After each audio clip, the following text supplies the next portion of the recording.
Bihar news में स्वागत है आपका दोस्तों। मैं हूं फिरदौस गनी और आप देख रहे हैं केडीबी लाइव। दोस्तों आज हो चुका है 24 अक्टूबर 2024। तो आज की पूरे बिहार की टॉप न्यूज लेकर आए हैं आपके लिए। वीडियो शुरू करने से पहले आपके लिए एक जरूरी सूचना है कि अगर आप पहली बार इस चैनल पर आए तो चैनल को सब्सक्राइब करके बेल आइकन को प्रेस कर दीजिए और साथ ही वीडियो को लाइक कर दीजिए।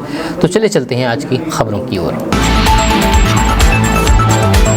दोस्तों आज की खबर की शुरुआत सबसे पहले करेंगे कि बिहार में जो पैक्स चुनाव होने वाले हैं वो अब बैलेट पेपर से होंगे। जहाँ बैलेट पेपर से वोटिंग होगी। जहाँ आपको बता दूं कि बिहार में होने वाले पैक्स चुनाव के लिए डेट शीट जारी कर दिया गया है। इस बार इस पद के लिए बिहार के अंदर मतदान 26 नवंबर से 3 दिसंबर तक होगी। इसके लिए अंतिम मतदाता सूची का प्रकाशन 25 अक्टूबर से शुक्रवार को हो जाएगा। पैक्स चुनाव में वोटर बैलेट पेपर यानी कि मतपत्र से वोट डालेंगे। इस बीच अगले महीने से होने वाले पैक्स चुनाव के लिए दावा आपत्ति का समय मंगलवार को समाप्त हो गया है। वहीं पर अब दावा आपत्ति के आवेदनों के निस्तारण के बाद 25 अक्टूबर को फाइनल वोटर लिस्ट प्रकाशित की जाएगी। इसी लिस्ट के अनुसार चुनाव कराए जाएंगे। पैक्स चुनाव के लिए वोटिंग बैलेट पेपर से होगी। हर पद के लिए अलग अलग रंग का बैलेट पेपर यानी कि मतपत्र होगा।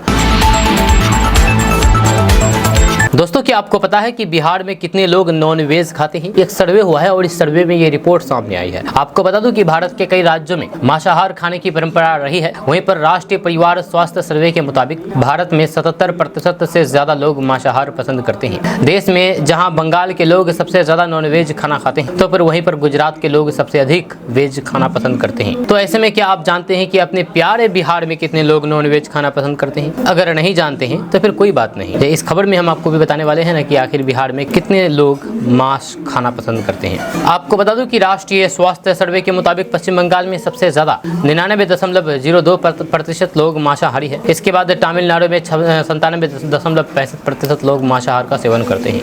लिस्ट में तीसरे नंबर पर 97.35% लोग उड़ीसा, 88.7% लोगों के साथ बिहार, यानी कि बिहार के 88% लोग मांस खाते हैं। वहीं पर 68% के साथ देश की राजधानी दिल्ली 5वें स्थान पर है, 5वें नंबर पर है। राष्ट्रीय परिवार स्वास्थ्य सर्वे के मुताबिक बिहार के लोग मछली और फिर चिकन का मांस खाना सबसे ज्यादा पसंद करते हैं। इसके अलावा मटन और फिर अंडे का भी अच्छी मात्रा में सेवन किया जाता है। आपको बता दूं कि बिहार के कई क्षेत्रों में मटन पार्टी का चलन है। यह आम से लेकर के खास मौके पर बड़े बड़े और फिर छोटे से छोटे लोग मटन की पार्टी करते हैं। वहीं पर बिहार में रहने वाले लोग अपनी कमाई का करीब 54% हिस्सा अपने खान पान पर खर्च करते हैं, जो पूरे देश में सबसे ज्यादा है। दोस्तों आरजेडी के नेता तेजस्वी यादव के अल्पसंख्यकों को लेकर के एक टिप्पणी के बाद नया विवाद खड़ा हो गया है। उन्होंने कहा है कि अगर कोई हमारे मुस्लिम भाइयों पर बुरी नजर डालने की कोशिश करेगा तो आरजेडी और तेजस्वी यादव चुप नहीं बैठेंगे। जब बिहार के पूर्व उप मुख्यमंत्री तेजस्वी यादव ने आगे कहा कि मुसलमानों की तरफ बुरी नजर से देखने वालों की ईंट से ईंट बजा देंगे। आपको बता दूं कि हाल ही में अररिया से बीजेपी के सांसद प्रदीप कुमार सिंह ने मुसलमानों को लेकर के एक विवादित बयान दिया था। बीजेपी सांसद प्रदीप सिंह ने कथित तौर पर कहा था कि अररिया में रहना है तो फिर हिंदू बनना होगा। जब बिहार विधानसभा में विपक्ष के नेता तेजस्वी यादव विधानसभा चुनाव की घोषणा के बाद झारखंड में चुनाव प्रचार में सक्रिय रूप से शामिल है। इसी बीच तेजस्वी यादव का ये बयान सामने आया है। तेजस्वी यादव ने एक वीडियो जारी किया है जहां अपने वीडियो में उन्होंने केंद्रीय मंत्री गिरिराज सिंह और अररिया से बीजेपी सांसद प्रदीप सिंह द्वारा की गई कथित भड़काऊ टिप्पणी की तीखी आलोचना की है। तेजस्वी यादव ने बिहार के मुख्यमंत्री नीतीश कुमार को भी कड़ी चेतावनी देते हुए बीजेपी नेताओं पर सांप्रदायिक तनाव और फिर हिंसा भड़काने की कोशिश करने का आरोप लगाया है। तेजस्वी यादव ने अपने बयान में कहा है कि बिहार में जो माहौल बनाया जा रहा है वह ठीक नहीं। उन्होंने विशेष समुदाय से गिरिराज सिंह के अभियान और फिर प्रदीप सिंह द्वारा इस्तेमाल की गई भड़काऊ भाषण को दंगे भड़काने की साजिश बताया है। उन्होंने कहा है कि आरजेडी हमेशा सामाजिक न्याय और फिर धर्मनिरपेक्षता के लिए खड़ा रहा है, जबकि भारतीय जनता पार्टी यानी कि बीजेपी उनके अनुसार नफरत फैलाने पर आमदा है। तेजस्वी यादव ने बीजेपी नेताओं पर गरीबी और फिर बेरोजगारी पर चर्चा से बचने का आरोप लगाया है। इसके बजाय उन्होंने आरोप लगाया है कि उनका मुख्य ध्यान हिंदुओं को मुसलमानों के खिलाफ खड़ा करना है, जहाँ ईंट से ईंट बजा देने की भी धमकी दी है। दोस्तों बिहार नीतीश कैबिनेट की कल बैठक हुई जिसमें कुल 25 एजेंडों पर मुहर लगी है। जहाँ एजेंडों में होमगार्ड के जवानों को बड़ी राहत दी गई है। जहाँ छुट्टी के दिनों में काम करने पर मानदेय के अलावा उन्हें 1 महीने का अतिरिक्त वेतन दिए जाने का कैबिनेट में निर्णय लिया गया है। इसके अलावा जवानों को 20 दिनों के क्षतिपूर्ण अवकाश की अनुमान्यता प्रदान की गई है। वहीं पर पटना के राजेंद्र नगर स्थित मोइनुल हक स्टेडियम को पूर्ण निर्माण के लिए भारतीय क्रिकेट नियंत्रण बोर्ड को बिहार सरकार लंबे समय के लिए लीज पर देगी। साथ ही क्रिकेट खिलाड़ियों को अपनी प्रतिभा निखारने का का अवसर भी मिलेगा और फिर राज्य में खेल का विकास भी में भी बल मिलेगा। MOU प्रतिवर्ष 7 साल के लिए एग्रीमेंट होगा और फिर 7 साल के बाद 50-50 प्रॉफिट का एग्रीमेंट होगा। जय स्टेडियम को पूर्ण निर्माण में सारा खर्च BCCI करेगी। जय इसमें रात्रि में भी खेल की व्यवस्था की जाएगी। जय लीज 30 साल का होगा। जय इसमें होटल की व्यवस्था भी की जाएगी। दोस्तों, बिहार में फिर से ज्योति मौर्य जैसा मामला सामने आया है। यहाँ पर एक पति की फरियाद सुनकर के आप भी हैरान रह जाएंगे। दरअसल बात यह है कि पति अपनी पत्नी को सिपाही बनाया, उसके बाद पत्नी पति को ही धोखा दे दिया। आपको बता दूं कि मामला बिहार के गया जिला का है। बिहार के गया में ज्योति मौर्य केस जैसा मामला सामने आया है, जब मजदूर पति ने दिन रात मेहनत करके अपनी पत्नी को पढ़ा लिखा करके बिहार पुलिस में कांस्टेबल बनाया। जब सरकारी नौकरी लगते ही पत्नी ने पति के साथ रहने से इनकार कर दिया। अब ये मामला सीनियर SP आशीष भारती के पास पहुँच गया है। मजदूर पति सीनियर SP से न्याय की गुहार लगा रहे हैं। ये पूरा मामला बिहार के गया जिला के शेरघाटी थाना क्षेत्र के भुजोल गांव का है। जय इस संबंध में मजदूर मिथिलेश कुमार ने कहा है कि साल 2017 में प्रति कुमार नाम की लड़की के साथ शादी हुई थी, जो कि झारखंड राज्य के चतरा जिला के अंतर्गत हंटरगंज थाना क्षेत्र की रहने वाली है। जय शादी के बाद हम दोनों की जिंदगी ठीक ठाक चल रही थी।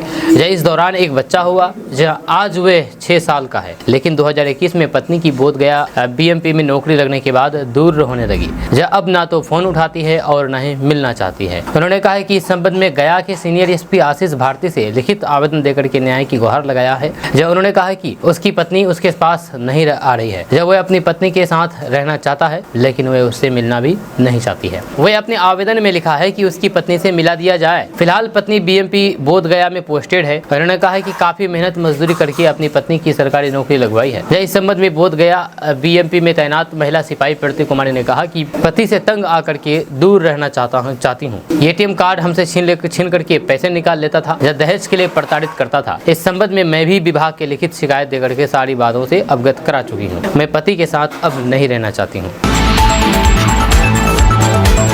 दोस्तों, बिहार की राजनीति में इन दिनों दीपावली और छठ पूजा की छुट्टी को लेकर के काफी विवाद छिड़ा हुआ है। टीचरों का कहना है कि उनकी छुट्टियों में कटौती की गई है और ये कहीं से भी उचित नहीं है। अब इस विवाद के बीच शिक्षा मंत्री सुनील कुमार ने अब इस मामले पर बड़ा बयान दिया है, जो कि शिक्षकों को बड़ी राहत दे सकती है। दरअसल दीपावली से छठ तक की छुट्टियों को लेकर के बिहार के शिक्षा मंत्री सुनील कुमार ने एक बयान दिया है। शिक्षा मंत्री ने पत्रकारों से बातचीत करते हुए कहा कि शिक्षक संघ की जो मांग है उस पर सरकार इस पर विचार कर रही है। यह उनका कहना था कि 1-2 दिनों के अंदर सरकार इस पर फैसला ले लेगी। यह शिक्षा मंत्री सुनील कुमार ने दीपावली एवं छठ की छुट्टी को लेकर के हो रहे विरोध पर कहा कि हम विचार करेंगे, या अपने पदाधिकारियों के साथ बात करेंगे और फिर जो उचित होगा वे करेंगे। उन्होंने कहा कि जितिया पर्व पर हमने छुट्टी दी थी, लेकिन उसके साथ सिलेबस को भी पूरा करना प्रायोरिटी है, तो फिर शिक्षकों को इस पर भी सोचना चाहिए कि समय पर सिलेबस को पूरा कर लिया जाए। आपको बता दूं कि दीपावली और फिर छठ से पहले स्कूलों में जो छुट्टियों की घोषणा हुई है, जो उनमें कटौती की गई है। लोक आस्था के महापर्व छठ के दौरान खरना और फिर नहाए खाए की छुट्टी नहीं दी गई है। इससे शिक्षकों में गुस्सा बढ़ गया है। वहीं फिर विपक्षी दल RJD और फिर कांग्रेस ने इसे मुद्दा बना करके नीतीश सरकार को घेरना शुरू कर दिया है।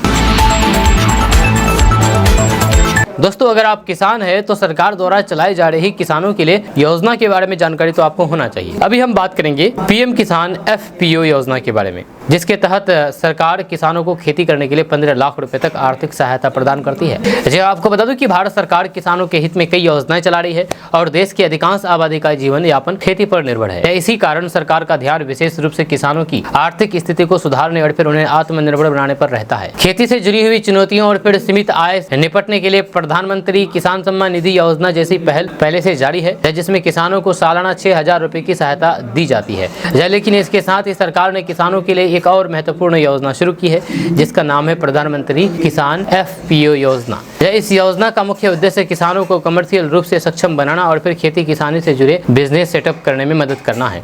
इसके तहत सरकार 11 किसानों के समूह को, जिसे फार्मर प्रोड्यूसर ऑर्गेनाइजेशन कहा जाता है, उसको 15 लाख रुपए की आर्थिक सहायता प्रदान करती है। ये सहायता खेती से जुड़े हुए व्यवसाय जैसे कि भंडारण, प्रसंस्करण, पैकेजिंग और विपणन जैसे कार्यों के लिए दी जाती है। इस योजना का उद्देश्य किसानों को न केवल खेती तक सीमित रखना है, बल्कि उन्हें कमर्शियल किसान बनने का है, ताकि वे अधिक मुनाफा कमा सके और फिर अपनी आर्थिक स्थिति सुधार सके। तो ऐसे में यदि आप भी किसान हैं और फिर FPO का गठन करने में सक्षम हैं, तो आप इस योजना का लाभ ले सकते हैं। योजना में आवेदन प्रक्रिया काफ़ी सरल है और इसे ऑनलाइन के माध्यम से भी आवेदन किया जा सकता है। आवेदन करने के लिए वेबसाइट है www.enam.gov.in। इस वेबसाइट पर जाकर के आप आवेदन कर सकते हैं। बिहार में स्वच्छ और ईमानदार सरकार बनाने का दावा कर रहे प्रशांत किशोर की पहले ही सियासी जंग में हवा निकल गई है। प्रशांत किशोर ने बिहार में विधानसभा की 4 सीटों पर हो रहे उपचुनाव में अपनी ताकत दिखाने का दावा किया था, लेकिन उनकी भद पिट गई है। प्रशांत किशोर को पहले तराड़ी विधानसभा क्षेत्र में अपना कैंडिडेट बदलना पड़ा। अब बेलागंज क्षेत्र से घोषित उम्मीदवार ने भी चुनाव लड़ने से इनकार कर दिया। जहाँ स्वच्छ राजनीति के दावे कर रहे प्रशांत किशोर ने बेलागंज क्षेत्र से अपने दूसरे उम्मीदवार के नाम का ऐलान किया है। जहाँ इस उम्मीदवार पर कई संगीन मामले के केस दर्ज हो चुके हैं। दंगे भड़काने से लेकर के आर्म्स एक्ट और फिर लोगों की जान लेने तक की कोशिश करने जैसे मामलों के आरोपी को प्रशांत किशोर ने चुनावी मैदान में उतारा है। जी हाँ, दरअसल बिहार की जिन 4 विधानसभा सीटों पर उपचुनाव हो रहे हैं उसमें गया जिले की 2 सीटें शामिल है। जहाँ गया जिले के बेलागंज और इमामगंज क्षेत्र में उपचुनाव हो रहे हैं। जब पिछले शनिवार को प्रशांत किशोर ने गया में प्रेस कॉन्फ्रेंस करके दोनों क्षेत्रों के लिए उम्मीदवार के नाम का ऐलान किया था। मदरसों में पढ़ाई बंद करने को लेकर के सुप्रीम कोर्ट ने गंभीर सवाल उठाए हैं। जहां इलाहाबाद हाईकोर्ट के फैसले पर सुनवाई करते हुए सीजीआई डीआई चंद्रचूड़ की पीठ ने कहा कि आप इस तरह 700 साल के इतिहास को बर्बाद नहीं कर सकते। जब वहां पर कैसी पढ़ाई होती है ये बात हो सकती है, लेकिन इसी बीच सीजीआई ने ऐसे सवाल उठा दिया जिसे सुनकर के सब हक्के बक्के रह गए। मुख्य न्यायाधीश डीवाई चंद्रचूड़ ने पूछा है कि क्या आरटीई विशेष रूप से मदरसों पर लागू होता है या नहीं। सीजीआई ने कहा कि क्या भारत में हम कह सकते हैं कि शिक्षा के अर्थ में धार्मिक शिक्षा शामिल नहीं हो सकती। ये मूलतः एक धार्मिक देश है। जब मदरसों को बंद करने के आदेश पर सीजीआई ने कहा कि क्या ये आपके राष्ट्र हित में है कि आप मदरसे को विनियमित करें। सीजीआई ने कहा कि आप इस तरह 700 साल के इतिहास को बर्बाद नहीं कर सकते। जब सर्वोच्च अदालत ने यानी कि सुप्रीम कोर्ट ने पूछा कि मान लीजिए कि हम हाईकोर्ट के आदेश को बरकरार रखते हैं, फिर भी बच्चे के माता पिता उन्हें मदरसा भेजेंगे, तब हम क्या करेंगे। इन सवालों के बाद सुप्रीम कोर्ट ने फैसला सुरक्षित रखा है। जब सीजीआई की पीठ इलाहाबाद हाईकोर्ट के उस फैसले पर सुनवाई कर रही थी जिसमें मदरसों को असंवैधानिक घोषित किया गया था। साथ ही राज्य सरकार को मदरसों के सभी बच्चों को स्कूल में दाखिला करने को कहा था। इस पर 2 दिन तक सर्वोच्च यानी कि सुप्रीम कोर्ट ने सुनवाई की। दोस्तों, भारत एक कृषि प्रधान देश है। यहाँ पर आज भी ग्रामीण इलाकों में लोग ज्यादातर खेती पर ही निर्भर करते हैं। खेती के लिए सबसे जरूरी चीज है पानी। फसल की सिंचाई के लिए लोग आपस के जल स्रोतों की मदद लेते हैं। जहाँ नदी तालाब नहीं होता है वहाँ पर ट्यूबवेल खुदवाए जाते हैं। किसान अपनी फसल की अच्छी सिंचाई के लिए ट्यूबवेल खुदवाते हैं। इसी सोच के साथ मध्य प्रदेश के श्योपुर के एक किसान ने भी अपने खेत में ट्यूबवेल की खुदाई का काम शुरू कर दिया था। घटना श्योपुर जिले के बड़ौदा तहसील का बताया जा रहा है। यहाँ पर जागीर गाँव में एक किसान ने अपने खेत में ट्यूबवेल की खुदाई का काम शुरू करवाया था। जब खुदाई के लिए मशीन आई थी सब कुछ ठीक ठाक चल रहा था। मजदूरों को लगा कि अब पानी आ चुका है, लेकिन जैसे ही गड्ढे से पानी निकलने लगा उसके साथ ही जमीन के अंदर से आग की लपटें भी आने लगी। ये देखते ही वहां पर हड़कंप मच गया। किसान के खेत में चल रही खुदाई अपने अंतिम चरण पर थी। जब वहां हंगामा मच गया तब पानी की फव्वारे जैसे ही जमीन से बाहर आया उसके साथ ही आग की लपटें भी निकलने लगी। ये देखते ही देखते मजदूर डर से जमीन से दूर भाग गए। ग्रामीणों का कहना है कि जमीन के नीचे कोई भी ज्वलनशील गैस होगी, उसी वजह से आग की लपटें निकल रही थी। जैसे ही जमीन से आग की लपटें आई जब ग्रामीण इसका वीडियो भी बनाने लगे। इसी में से एक वीडियो सोशल मीडिया पर वायरल हो गया है। जब वीडियो लोगों को हैरान कर दिया है। दोस्तों, बिहार में एक बार फिर से बड़ा रेल हादसा टला है। जी हां, आपको बता दूं कि पूर्णिया के रानीपत्रा रेलवे स्टेशन पर बड़ा रेल हादसा होने से टल गया है। ड्राइवर की सूझबूझ से डीएमयू ट्रेन बड़े हादसे का शिकार होने से बाल बाल बची है। यह ट्रेन स्टेशन से खुली ही थी कि महज 900 मीटर आगे बढ़ने पर ही ट्रेन के पहिए में लोहे का सरिया उलझ गया, जिसके बाद तेज आवाज हुई और ट्रेन को झटका लगा। हालांकि पहिया रेल की पटरियों से उतरता उससे पहले ही ड्राइवर ने इमरजेंसी ब्रेक लगा दी। इस तरह ड्राइवर की सूझबूझ से घटना टल गई है। यह हादसा उस वक्त हुआ जब ट्रेन की सभी बोगियां पैसेंजर से खचाखच भरी थी। घटना को लेकर के ट्रेन ड्राइवर का कहना है कि गनीमत रही कि ट्रेन स्टेशन से खुली थी। अगर स्पीड ज्यादा होती तो फिर बड़ा हादसा हो सकता था। दोस्तों, पश्चिम बंगाल की खाड़ी में सक्रिय हो रहे चक्रवाती तूफान दाना की वजह से पूर्वी बिहार समेत कई जिलों में तेज हवाओं के साथ हल्की से मध्यम बारिश हो रही है। इस तूफान का असर बंगाल से नजदीक बिहार के जिले में दिख रहा है। जब कुल 12 जिलों में इसका असर देखने को मिल रहा है, जिनमें भागलपुर, बांका, मुंगेर, शेखपुरा, जहानाबाद, नालंदा, लखीसराय, पूर्णिया, कटिहार, किशनगंज प्रमुख रूप से शामिल है। वहीं पर मौसम विज्ञान केंद्र पटना से मिल रही जानकारी के मुताबिक दाना 25 अक्टूबर की सुबह पश्चिम बंगाल और फिर ओडिशा के तटों से टकराएगा। ओडिशा में 120 किलोमीटर प्रति घंटे की रफ्तार से हवाएं चलेगी। इसका असर बिहार में भी देखने को मिलेगा। दोस्तों, बिहार में छठ और दीपावली की छुट्टियों को लेकर के शिक्षकों के बीच विवाद बढ़ता जा रहा है। ऐसे में इस महापर्व पर दी गई छुट्टियों को लेकर के सवाल उठाए जा रहे हैं और मुख्यमंत्री नीतीश कुमार को पत्र भी लिख दिया गया है। शिक्षकों ने इस पत्र के माध्यम से छठ और दीपावली की छुट्टियों को बढ़ाने की मांग कर रहे हैं। जानकारी के मुताबिक पहले धनतेरस से छुट्टी दी जाती थी, लेकिन इस बार पर्व के लिए पर्याप्त छुट्टियां नहीं दी गई है, जिससे नाराजगी बढ़ गई है। साथ ही विशेष रूप से छठ पर्व के महत्वपूर्ण दिन नहाए खाएं और खरना के दौरान स्कूलों को खुला रखने के निर्णय पर भी विवाद जारी है। इस कारण से शिक्षक संघों ने एकजुट होकर के आवाज उठाई है और शिक्षा विभाग से इस निर्णय में संशोधन की मांग की है। इसके अलावा शिक्षक संगठनों का कहना है कि दीपावली और फिर छठ जैसे बड़े पर्व पर परिवार के साथ समय बिताना जरूरी है और इस अवधि के दौरान पर्याप्त छुट्टियां नहीं दी गई है। दोस्तों, बिहार में जमीन की खरीद बिक्री करने वाले लोगों के लिए एक बड़ी खबर सामने आ रही है। ताज़ा रिपोर्ट्स के मुताबिक नीतीश सरकार के आदेश पर बिहार में जमीन रजिस्ट्री की नई व्यवस्था लागू की जा रही है। इस व्यवस्था में जमीन रजिस्ट्री की प्रक्रिया को ऑनलाइन किया जा रहा है। खबर के अनुसार राज्य के यानी कि बिहार के 13 और नए रजिस्टर कार्यालयों में ई निबंधन सुविधा शुरू हो गई है, यानी कि ई रजिस्ट्रेशन शुरू हो गई है। इस तरह से अब तक कुल 29 रजिस्टर कार्यालयों में ये सुविधा उपलब्ध है। नवंबर से सभी 136 रजिस्टर कार्यालयों में ई निबंधन की सुविधा शुरू कर दी जाएगी। आपको बता दूं कि नए सॉफ्टवेयर में लोगों को जमीन की भूमि की श्रेणी और फिर उस पर देय शुल्क की जानकारी स्वयं मिलेगी। साथ ही साथ लोग ऑनलाइन के द्वारा भी जमीन के दस्तावेज को जमा कर सकेंगे और रजिस्टर कार्यालय आने के लिए समय और फिर तारीख भी ले सकेंगे। दोस्तों, बिहार के सरकारी स्कूलों की गुणवत्ता को सुधारने और फिर उन्हें रैंकिंग देने की प्रक्रिया नवंबर के पहले सप्ताह से शुरू होने जा रही है। इस अनोखी पहल में बिहार के 81,000 सरकारी स्कूलों का निरीक्षण किया जाएगा। जब पहली बार बिहार में सरकारी स्कूलों की रैंकिंग होगी, जिसमें कई महत्वपूर्ण मापदंडों पर स्कूलों का मूल्यांकन किया जाएगा। जानकारी के मुताबिक रैंकिंग के लिए स्कूलों की साफ सफाई, पढ़ाई लिखाई की गुणवत्ता, अनुशासन, शिक्षकों की उपस्थिति और फिर स्कूल प्रबंधक जैसे पहलुओं पर विशेष ध्यान दिया जाएगा। साथ ही जिन स्कूलों 85 से 100 अंकों के बीच अंक मिलेंगे, उन्हें A+ ग्रेड में रखा जाएगा। इस रैंकिंग प्रक्रिया के अंतर्गत स्कूलों को अलग अलग श्रेणियों में बांटा जाएगा, जिसमें 5 स्टार तक की रैंकिंग दी जाएगी। जी हाँ, सरकारी स्कूलों की भी अब रैंकिंग होगी।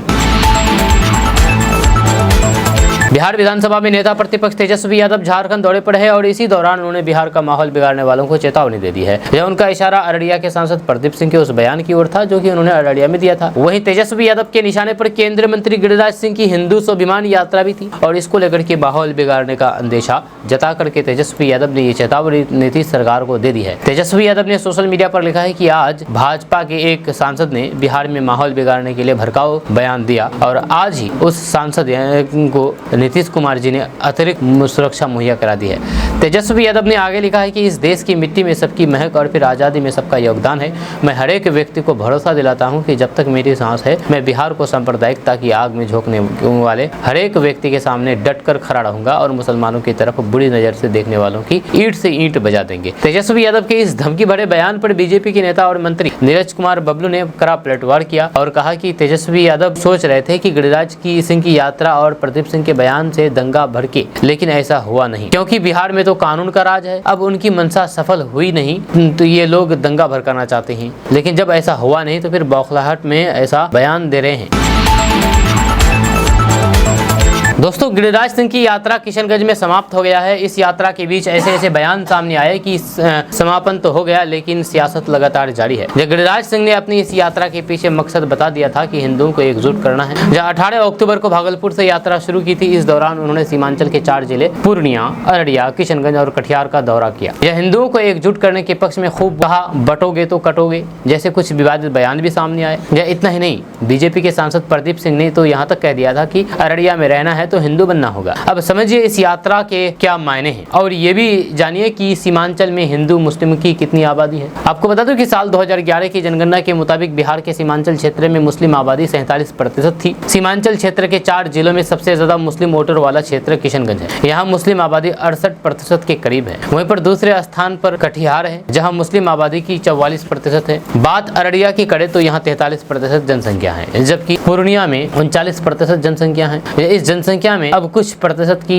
बढ़ोतरी भी हो चुकी है। जय केंद्रीय मंत्री गिरिराज सिंह ने सीमांचल से अपनी यात्रा के तहत क्यों घूमे, इसे 2020 के चुनावी नतीजे से आप समझिए। 2020 के बिहार विधानसभा चुनाव के परिणाम पर नजर डालें तो सीमांचल के 4 जिलों में कुल 24 विधानसभा क्षेत्र हैं। इसमें 2020 में नीतीश कुमार की पार्टी जेडीयू और बीजेपी साथ चुनाव लड़ी थी, जब उस वक्त 24 में से 11 सीटों पर मुस्लिम उम्मीदवार जीते थे। पूर्णिया में 3 सीट पर मुस्लिम विधायक बने, जिनमें 2 सीट पर एआईएमआईएम तो 1 सीट पर आरजेडी ने कब्जा जमाया था। जब कटिहार में 2 सीट, अररिया में 2 सीट और किशनगंज में सभी चारों सीट पर मुस्लिम उम्मीदवार जीते थे। इसमें बीजेपी 8 सीटों पर जीत दर्ज की थी, जबकि जेडीयू 4, कांग्रेस 4, आरजेडी 3, सीपीएमएल 1 और असदुद्दीन ओवैसी की पार्टी एआईएमआईएम 5 सीटों पर जीत दर्ज की थी। अब आप इस गणित से समझ सकते हैं कि गिरिराज सिंह का ये यात्रा किस मकसद से था। गिरिराज सिंह का कहना है कि वह हिंदू स्वाभिमान यात्रा निकाल रहे हैं, लेकिन असल में उनका वोट बैंक को लेकर के देखा जा सकता है, क्योंकि 2025 में विधानसभा चुनाव है और विधानसभा चुनाव की तैयारी में सभी जुट गए हैं। चाहे जैसी भी हो, सत्ता हाथ में आना चाहिए। इसी वजह से लोग इस तरीके की यात्रा कर रहे हैं। दोस्तों, गिरिराज सिंह की हिंदू स्वाभिमान यात्रा और फिर इसके बाद अररिया के सांसद प्रदीप सिंह के एक बयान पर बिहार की राजनीति में उबाल आ गया है। बिहार विधानसभा में नेता प्रतिपक्ष तेजस्वी यादव ने जहां पर जेडीयू और बीजेपी पर जोरदार हमला किया है, वहीं पर अब राष्ट्रीय जनता दल यानी कि आरजेडी प्रमुख लालू प्रसाद यादव ने इसको लेकर के मुख्यमंत्री नीतीश कुमार पर ही निशाना साधा है। पत्रकारों से बातचीत करते हुए लालू प्रसाद यादव ने कहा है कि गिरिराज सिंह के राज में और नीतीश कुमार के राज में कोई भी फर्क नहीं है। लालू यादव ने यह भी कह दिया है कि गिरिराज सिंह की आदत है इस तरीके की बात बोलते रहते हैं। गिरिराज सिंह की हिंदू स्वाभिमान यात्रा और भाजपा के सांसद प्रदीप सिंह के द्वारा कहे गए जाने पर कि अररिया में रहना होगा तो हिंदू बोलना होगा। लालू प्रसाद यादव ने कहा है कि नीतीश कुमार के राज में और गिरिराज सिंह के राज में कोई फर्क नहीं है। उन्होंने कहा है कि गिरिराज सिंह का काम ही यही है, उल्टा पुल्टा बोलना। जब लालू यादव से पूछा गया कि क्या बिहार में ये लोग दंगा करा देंगे, तो वो बोले कि हम लोगों के रहते दंगा कैसे करा देगा। लालू प्रसाद यादव गिरिराज सिंह की हिंदू स्वाभिमान यात्रा और भाजपा के सांसद प्रदीप सिंह के आपत्तिजनक बयान के सवाल के पूछे जाने पर बयान दे रहे थे। वहीं पर तेजस्वी यादव ने कहा है कि कुछ हुआ तो इसका जिम्मेदार नीतीश कुमार है। इस पर लालू प्रसाद यादव ने कहा कि वो ठीक बोले हैं। आपको बता दूं कि एक दिन पहले ही तेजस्वी यादव ने अररिया सांसद के बयान को लेकर के नीतीश कुमार को घेरा था। दोस्तों, अगर आप बिहार के रहने वाले हैं और सरकारी नौकरी की तैयारी कर रहे हैं, सरकारी नौकरी पाना चाहते हैं, तो आपके लिए बड़ी खुशखबरी है, क्योंकि बिहार में सरकारी नौकरी का बड़ा मौका है आपके लिए। जी हाँ, आपको बता दूं कि बिहार में सरकारी नौकरी का इंतजार कर रहे अभ्यर्थियों के लिए जल्द ही खुशखबरी आने वाली है। सरकार कई विभागों में बहाली लाने की तैयारी में जुट चुकी है। हजारों पदों पर यह बहाली अलग अलग विभागों में आएगी। कृषि विभाग में इस साल 1427 पदों पर बहाली होगी, जब प्रखंड कृषि पदाधिकारी की 800 से अधिक पदों पर बहाली की प्रक्रिया अंतिम चरण में है। जबकि पंचायती राज विभाग में 15,108 पदों पर वैकेंसी निकालने की तैयारी चल रही है। 800 पदों के लिए पशु चिकित्सक भी नियुक्त किए जाएंगे। वहीं पर बिहार पुलिस में भी बम्पर वैकेंसी की तैयारी सरकार कर रही है। वहीं पर कृषि विभाग में इस साल 1427 पदों पर बहाली होगी, जिनमें प्रखंड कृषि पदाधिकारी की 866 पदों पर बहाली की प्रक्रिया अंतिम चरण में है। सहायक निदेशक समक्ष अनुमंडल कृषि पदाधिकारी की 155, सहायक निदेशक कृषि अभियंत्रण के 19 पदों पर चयन प्रक्रिया अंतिम चरण में है। वहीं पर सहायक निदेशक रसायन के 20 पदों और फिर सहायक निदेशक उद्यान के 4 पदों के लिए बीपीएससी को अधियाचना भेजी गई है। जबकि सहायक निदेशक पौधा संरक्षण के 11 पदों की बहाली अंतिम चरण में है। निरीक्षक माप तौल के 34 पदों पर बहाली की जाएगी। दोस्तों, दीपावली, काली पूजा, छठ पूजा को लेकर के बिहार में पुलिस कर्मियों की सभी प्रकार की छुट्टियां रद्द कर दी गई है। जब पुलिस मुख्यालय की ओर से इसको लेकर के आज आदेश जारी कर दिया गया है। पुलिस मुख्यालय की ओर से जारी आदेश में कहा गया है कि दीपावली और छठ पर्व की सुरक्षा व्यवस्था को देखते हुए ये फैसला लिया गया है। बिहार पुलिस में तैनात अधिकारी से लेकर के कांस्टेबल तक की छुट्टियां रद्द कर दी गई है। सिर्फ अति आवश्यक होने पर ही छुट्टी दी जाएगी। जी हाँ, बिहार पुलिस मुख्यालय की ओर से इसकी सूचना बिहार पुलिस मुख्यालय की ओर से जारी आदेश में कहा गया है कि दिनांक 29 अक्टूबर से 9 नवंबर 2024 तक के लिए सभी वरिष्ठ पुलिस अधीक्षक, पुलिस विशेष शाखा, आर्थिक अपराध इकाई सहित सभी पुलिस पदाधिकारियों और फिर पुलिस कर्मियों को निर्देशित अपर पुलिस महानिदेशक विधि व्यवस्था संजय सिंह की ओर से पत्र जारी कर दिया गया है। दोस्तों, बिहार के 4 सीटों पर 13 नवंबर को होने वाले उपचुनाव में गया जिले के बेलागंज विधानसभा सीट हॉट सीट बन गया है। जब पिछले 8 बार से बेलागंज विधानसभा सीट पर राजद का कब्जा रहा है। जहानाबाद लोकसभा क्षेत्र से डॉक्टर सुरेंद्र प्रसाद यादव के चुनाव जीतने के बाद खाली हुआ है। हालांकि राजद ने जहानाबाद सांसद सुरेंद्र प्रसाद यादव के पुत्र विश्वनाथ यादव को बेलागंज विधानसभा से प्रत्याशी बनाया है। वहीं पर जेडीयू ने पूर्व एमएलसी मनोरमा देवी को चुनावी मैदान में उतारा है। एनडीए इस सीट को जीतने के लिए जमकर मेहनत कर रही है। यह एनडीए में एक एकजुट दिखाने के लिए हर दिन नेता और फिर कार्यकर्ता कसरत करते दिख जाते हैं। वहीं पर बुधवार को बेलागंज विधानसभा क्षेत्र में एनडीए घटक दलों की बैठक हुई। इस बैठक में भाजपा के प्रदेश अध्यक्ष डॉक्टर दिलीप कुमार जायसवाल शामिल हुए। बैठक को संबोधित करते हुए भाजपा अध्यक्ष डॉक्टर दिलीप जायसवाल ने राजद पर जमकर के हमला बोला और एनडीए के कार्यकर्ताओं को एकजुट रहने के लिए सलाह दी है। उन्होंने कहा कि एनडीए में इतना ताकत है कि इस ताकत के सामने कोई भी नहीं है। जब बिहार विधानसभा उपचुनाव में कोई भी लालू और फिर कोई माले नहीं जीतेगा। लालू जी बच्चे के लिए गायब करके कमाए गए पैसे को बेटा में खर्च कर रहा है, लेकिन बेटा नौवीं फेल ही रह गया और बनेगा बिहार का नेता। वहीं पर उन्होंने कहा है कि नीतीश कुमार और नरेंद्र मोदी के नेतृत्व में आज देश और फिर बिहार मजबूत है। विपक्ष के पास हिम्मत नहीं है कि नीतीश कुमार और नरेंद्र मोदी के नेतृत्व में अंगुली उठा सके। दोस्तों, चारा घोटाले से लेकर के नौकरी के बदले जमीन लेने के मामले पर ईडी, सीबीआई और फिर इनकम टैक्स के रडार पर रहने वाले लालू परिवार पर अब एक और भ्रष्टाचार का आरोप लग गया है। यह आरोप जेडीयू ने लगाया है। दरअसल बिहार के नेता प्रतिपक्ष तेजस्वी यादव के ऊपर सैलरी घोटाले का आरोप जेडीयू ने लगाया है। जेडीयू के इन आरोपों से तेजस्वी यादव की मुसीबत बढ़ती हुई नजर आ रही है। दरअसल जेडीयू के एमएलसी और मुख्य प्रवक्ता नीरज कुमार ने 700 पन्नों का दस्तावेज राज्य निर्वाचन आयोग में साक्ष्य के रूप में दिया है। वहीं पर इस आरोप पर बिहार में सियासी हलचल तेज हो गई है। जी हां, नीरज कुमार ने राज्य निर्वाचन आयोग में ज्ञापन देने के बाद कहा था कि सर्वोच्च न्यायालय की तरफ से पारित किए गए फैसले के विरुद्ध तेजस्वी यादव ने हल्फनामा दायर किया है। तेजस्वी यादव के हल्फनामे में से भ्रष्टाचार साफ दिख रहा है। इस मामले में नीरज कुमार से एक न्यूज चैनल ने खास बातचीत की। इस दौरान उन्होंने कहा कि विपक्ष के नेता तेजस्वी यादव अपने पिता के रास्ते पर चल पड़े हैं। चारा घोटाले में सजा याफ्ता लालू प्रसाद यादव हैं और फिर अब तेजस्वी यादव सैलरी घोटाला कर रहे हैं। 40,000 वेतन विधायक को मिलता है, लेकिन विपक्ष के नेता और उप मुख्यमंत्री को कैबिनेट का दर्जा मिलता है और तेजस्वी यादव ने अपने हल्फनामे में अपनी आय 11,500 रुपये बताया है। नीरज कुमार ने कहा है कि गौर करने वाली बात यह है कि तेजस्वी यादव को सालाना 12 से 13 लाख रुपए वेतन मिल रहा है। बिहार के नालंदा में एक लड़का अपराधी इसलिए बना क्योंकि उन्हें आईफोन की ज़रूरत थी। जी हाँ, बिहार के नालंदा में एक किशोर को यानी कि लड़का को आईफोन चलाने का शौक इतना था कि अपने ही घर में दोस्तों को बुला करके डकैती करवा दी। अपने ही घर में पुलिस को इस सूचना मिलने के बाद हाथ पांव फूल गए, लेकिन पुलिस ने टेक्निकल एविडेंस के आधार पर 12 घंटे के अंदर ही इस डकैती का उद्भेदन करके मामले का पर्दाफाश कर दिया। पूरा मामला दीपनगर थाना क्षेत्र के सर्वोदय नगर का है। सर्वोदय नगर निवासी शिवशंकर पांडे ने स्थानीय थाना पुलिस को ये सूचना दी कि हमारे किशोर पुत्र को घर में बंद करके डकैती कर ली है। पुलिस की जांच के दौरान पता चला है कि 4 व्यक्ति घर का दरवाजा तोड़ करके अलमारी में रखे लाखों रुपए समेत भारी मात्रा में सोने चांदी की जेवरात की डकैती की गई थी। जब पुलिस की पूछताछ में शिवशंकर पांडे ने बताया है कि हमारी बहू के साथ केस मुकदमा चल रहा है। बहू कई बार जान से मार देने की धमकी दे रही थी और घर में डकैती करवा देने की धमकी दी जाती थी। पुलिस शिवशंकर पांडे के बयान पर जांच शुरू की, लेकिन इस डकैती का मास्टरमाइंड शिवशंकर के लड़के ही निकला। सदर डीएसपी नूरुल हक ने प्रेस कॉन्फ्रेंस करके बताया है कि डकैती की सूचना मिलने के बाद टेक्निकल टीम के साथ साथ स्थानीय थाना की पुलिस को मौके पर जाँच के लिए भेजा गया। प्रथम दृष्टता में लगा कि वादी की बहू ने इस घटना को अंजाम दिया, लेकिन जाँच में पता चला है कि वादी की बेटा ही मास्टरमाइंड है। दोस्तों, बिहार सरकार जल्द ही मोइनुल हक क्रिकेट स्टेडियम के निर्माण और पूर्ण विकास के लिए भारतीय क्रिकेट बोर्ड यानी कि बीसीसीआई के साथ समझौता ज्ञापन पर हस्ताक्षर करेगी। बिहार के मुख्यमंत्री नीतीश कुमार की अध्यक्षता में हुई कैबिनेट की बैठक में इस संबंध में निर्णय मंगलवार को लिया है। कैबिनेट सचिवालय के अपर मुख्य सचिव एस सिद्धार्थ ने कैबिनेट बैठक के बाद संवाददाताओं को बताया है कि कैबिनेट ने मोइनुल हक क्रिकेट स्टेडियम के निर्माण और पूर्ण विकास के लिए बीसीसीआई के साथ समझौता ज्ञापन पर हस्ताक्षर करने के लिए राज्य खेल विभाग के प्रस्ताव को मंजूरी दे दी है। इससे ये स्टेडियम अत्याधुनिक सुविधाओं से लैस एक अंतर्राष्ट्रीय स्टेडियम बन जाएगा, जहां दिन रात्रि मैचों के साथ साथ अन्य खेल गतिविधियां आयोजित की जाएगी। समझौता ज्ञापन पर जल्द ही हस्ताक्षर किए जाएंगे और इसके तुरंत बाद निर्माण कार्य शुरू कर दिया जाएगा, जिसे 36 महीने में पूरा किया जाएगा। भाकपा माले के राष्ट्रीय महासचिव दीपंकर भट्टाचार्य ने केंद्रीय मंत्री गिरिराज सिंह के यात्रा पर जमकर के प्रहार किया है। उन्होंने कहा है कि भाजपा के लोग देश को धर्म के नाम पर बर्बाद करने पर तुले हुए हैं। जब भाजपा के सांसद एवं उनके केंद्रीय मंत्री बिहार में हिंदू स्वाभिमान यात्रा निकाल करके दंगा भड़काने के लिए साजिश रच रहे हैं, क्योंकि बिहार में 4 जगह पर उपचुनाव है। अगले साल बिहार विधानसभा का चुनाव है, बगल के राज्य झारखंड में चुनाव होना है। ऐसी स्थिति में भाजपा के लोग चाह रहे हैं कि धर्म के नाम पर लोगों को एकजुट करके दंगा भड़काए।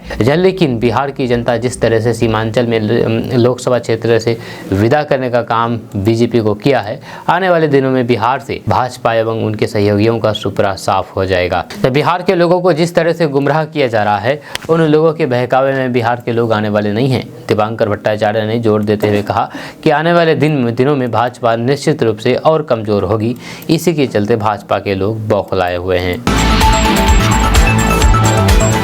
दोस्तों, सर्दियों की आहट आते ही बिहार में वायु प्रदूषण का मुद्दा गरमाने लगा है। राजधानी पटना, बेगूसराय, पूर्णिया, गया जैसे प्रमुख शहरों का वायु गुणवत्ता सूचकांक यानी कि एयर क्वालिटी इंडेक्स बढ़ गया है। यानी कि हवा में प्रदूषण का स्तर बढ़ गया है, प्रदूषण का लेवल बढ़ गया है। राजधानी पटना की हवा खराब हो रही है। वहीं पर समानपुर में सबसे ज्यादा AQI 258 दर्ज किया गया है। इसके अलावा गया और हाजीपुर का AQI भी 200 के ऊपर दर्ज किया गया है, जो कि खराब श्रेणी में है। केंद्रीय प्रदूषण नियंत्रण बोर्ड के ताज़ा आंकड़े के अनुसार बिहार में सबसे ज्यादा AQI 283 दर्ज किया गया। इसके बाद पटना में 258 और गया में 209 AQI रहा। औरंगाबाद, बेतिया, बक्सर, मुजफ्फरपुर और सिवान जैसे कुछ एक शहरों की हवा भी ठीक नहीं है। इन शहरों की हवा में प्रदूषण की मात्रा धीरे धीरे बढ़ रही है। धुंध बढ़ने के साथ ही प्रदूषण की स्थिति और चिंताजनक हो सकती है। CPCB के अनुसार 50 या फिर उससे कम AQI को अच्छा माना जाता है। वहीं पर 51 से 100 के बीच AQI रहे तो फिर उसे संतोषजनक श्रेणी में रखा जाता है। हालांकि इस तरीके की हवा में भी संवेदनशील लोगों को सांस लेने में थोड़ी तकलीफ हो सकती है। अगर AQI 101 से 200 के बीच रहा तो फिर वायु गुणवत्ता को मध्यम श्रेणी में रखा जाता है। इस तरीके की हवा में फेफड़े, अस्थमा और फिर दिल की मरीजों को सांस लेने में परेशानी हो सकती है। वहीं पर अगर वायु गुणवत्ता सूचकांक AQI 200 से ऊपर और 300 तक है तो इसे खराब श्रेणी में रखा जाता है। इस तरीके की हवा में लंबे समय तक रहने पर अधिकांश लोगों को सांस लेने में तकलीफ हो सकती है। वहाँ पर AQI 300 से ऊपर चला जाए और 400 तक रहे तो फिर सांस से संबंधित बीमारियां हो सकती है। वहीं पर 400 से ऊपर AQI को गंभीर श्रेणी में रखा गया है। इस तरीके की हवा में सांस लेने से स्वास्थ्य व्यक्ति भी बीमार हो सकते हैं। वहीं पर बीमार व्यक्तियों की हालात ज़्यादा बिगड़ सकती है। दोस्तों, अब पटना में भी इंटरनेशनल मैच होगा जिसमें रोहित, विराट कोहली का तूफान देख पाएंगे आप, जहां बिहारवासी। आपको बता दूं कि बिहार में 1996 से कोई भी इंटरनेशनल मैच नहीं हुआ है। जब पटना के मोइनुल हक स्टेडियम में पिछला इंटरनेशनल मुकाबला 1996 में हुआ था। इस मैदान पर अब तक 3 वनडे मैच हुए हैं और तीनों में ही एक टीम जिम्बाब्वे की रही है, जहां उसका मुकाबला 2 बार केनिया और फिर 1 बार श्रीलंका से हुआ। 28 सालों से बिहार क्रिकेट फैंस को इंटरनेशनल मैच का इंतजार है। अब लग रहा है कि ये आने वाले समय में समाप्त हो जाएगा। अगर सब कुछ ठीक ठाक रहा तो फिर बिहार के फैंस भी रोहित शर्मा, विराट कोहली और फिर ऋषभ पंत जैसे स्टार खिलाड़ियों को खेलते हुए देख सकते हैं। दरअसल बिहार सरकार ने मोइनुल हक स्टेडियम को अंतर्राष्ट्रीय स्तर का बनाने की दिशा में एक महत्वपूर्ण कदम उठाया है। राज्य कैबिनेट ने BCCI के साथ मिलकर के इस स्टेडियम के पूर्ण विकास और फिर आधुनिकीकरण के लिए एक समझौता ज्ञापन पर हस्ताक्षर करने को मंजूरी दे दी है। स्टेडियम अब अत्याधुनिक सुविधाओं से लैस एक अंतर्राष्ट्रीय स्तर का स्टेडियम बन जाएगा, जहाँ यहाँ पर डे नाइट मैच और फिर अन्य खेल आयोजन भी होंगे। स्टेडियम में एक मानक आकार का स्टेडियम क्रिकेट मैदान होगा। इसके अलावा यहाँ पर टेनिस, बास्केटबॉल, तैराकी, जिम और फिर स्पा जैसी सुविधाएं भी होगी। स्टेडियम में एक 5 सितारा होटल और फिर 6 कॉरपोरेट बॉक्स भी होंगे। BCCI क्रिकेट स्टेडियम के निर्माण और फिर रखरखाव में महत्वपूर्ण भूमिका निभाएगा। ये सुनिश्चित करेगा कि स्टेडियम देश के अन्य अंतर्राष्ट्रीय स्तर के स्टेडियमों के बराबर हो। दोस्तों, बिहार में रहने वाले लोगों के लिए एक बड़ी खबर सामने आ रही है। ताज़ा रिपोर्ट के मुताबिक बिहार जमीन सर्वे में बेटियों के नाम चराने होंगे। इसको लेकर के सरकार के द्वारा दिशा निर्देश जारी कर दिया गया है। इसलिए सर्वे और फिर वंशावली फॉर्म भरते समय इस बात का ध्यान आप अवश्य रखें। खबर के अनुसार बिहार सरकार ने विशेष भूमि सर्वेक्षण में बेटियों को पैतृक संपत्ति का बराबर हक देने का आदेश जारी कर दिया है। अब खतियान में बेटियों का नाम भी दर्ज होगा। हालांकि बहुत से लोग सरकार के इस आदेश का पालन नहीं कर रहे हैं और वंशावली में बेटियों का नाम नहीं दे रहे हैं।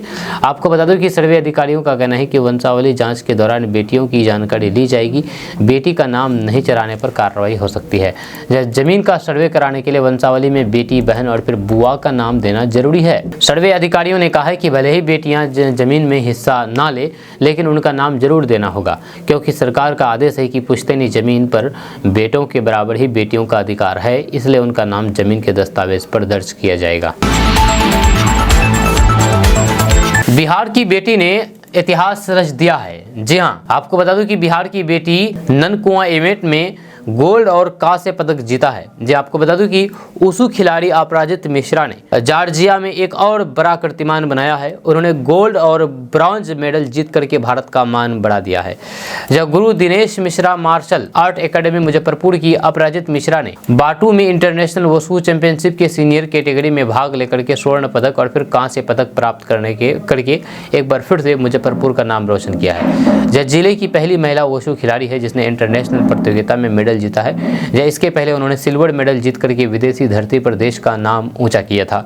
इसकी जानकारी उनको मुजफ्फरपुर जिला वुशु संघ के सचिव ईशा मिश्रा ने दी है। दोस्तों, बात बिहार की हो और कुछ अनोखी ना हो तो फिर शायद उसमें बिहार की खुशबू नहीं है। यह बातें इसलिए कही जाती है क्योंकि बिहार हमेशा अलग चीज़ों के लिए जाना जाता है और फिर फील्ड कोई भी क्यों ना हो। अब एक ऐसा ही मामला बिहार के सहरसा से सामने आया है जहां पर महज 5 फीट की जमीन में 6 मंजिला बिल्डिंग तैयार कर दिया गया है और लोग इसे अब एफिल टावर कह रहे हैं। दरअसल बिहार के सहरसा जिले के रहने वाले अमित यादव ने एक बार फिर से ये बता दिया है कि बिहार को जुगाड़ करने वाला राज्य क्यों कहा जाता है। ऐसा क्यों चर्चा होती है कि बिहार में हर समस्या का हल है। अब यहाँ अमित ना महज 5 फीट की जमीन में एक बिल्डिंग तैयार कर दिया और दिखने में भी वो काफ़ी अलग लग रहा है, जो आप तस्वीरों में भी देख सकते हैं। जी हाँ, इससे ये प्रूफ होता है कि बिहार को यूं ही नहीं जुगाड़ू बादशाह कहा जाता है। यह सहरसा का एक अजूबा घर जो इन दिनों पूरे इलाके में सेल्फी पॉइंट बना हुआ है, जिसे आप अपने मोबाइल स्क्रीन पर तस्वीर देख सकते हैं। जिले के बैजनाथपुर स्थित सबेला के रहने वाले अमित कुमार ने एक ऐसा घर बनाया है जिसे देख करके हर कोई दंग रह जाता है। यहाँ ये इमारत 5 फीट चौड़ा और 80 फीट लंबा तैयार किया गया है। यही नहीं, महज 5 फीट चौड़ा और 80 फीट लंबा जमीन पर 6 मंजिला इमारत खड़ा कर दिया है, जब वो भी बिना किसी इंजीनियर के सहारे। अब शहर और फिर आसपास के इलाके में ये मकान इतना मशहूर हो चुका है कि स्थानीय लोग इसकी ऊंचाई के कारण इसे एफिल टावर के नाम से भी पुकारते हैं। दोस्तों, बिहार के उप मुख्यमंत्री सम्राट चौधरी ने कहा है कि लालू राज में सीतामढ़ी का हुए भीषण दंगा आज भी लोग नहीं भूले हैं, जिसमें सैकड़ों लोग घायल हुए और संपत्ति का भारी नुकसान हुआ था। 1992 में वहां 2 समुदाय के बीच हिंसा भड़की और फिर 65 लोगों की जान गई। उप मुख्यमंत्री सम्राट चौधरी ने कहा है कि बिहार में नीतीश कुमार के नेतृत्व में जब तक एनडीए की सरकार है, सांप्रदायिकता, अपराध और भ्रष्टाचार के विरुद्ध जीरो टॉलरेंस की नीति कायम रहेगी। राज्य सरकार दंगाइयों पर कड़ी नजर रखती है, इसकी चिंता लालू प्रसाद यादव न करें। सम्राट चौधरी ने कहा है कि जिन लोगों ने भागलपुर दंगा, सिवान में दहशत असादुद्दीन को संरक्षण दिया, वे किस मुंह से दंगा को लेकर के बयान दे रहे हैं। उन्होंने कहा है कि राजद की जमीन खिसक गई है, वे लोकसभा में केवल 4 सीट जीत पाए हैं, इसीलिए लालू परिवार अल्पसंख्यकों को भाजपा का भय दिखा करके वोट बैंक को साधने की कोशिश कर रहे हैं।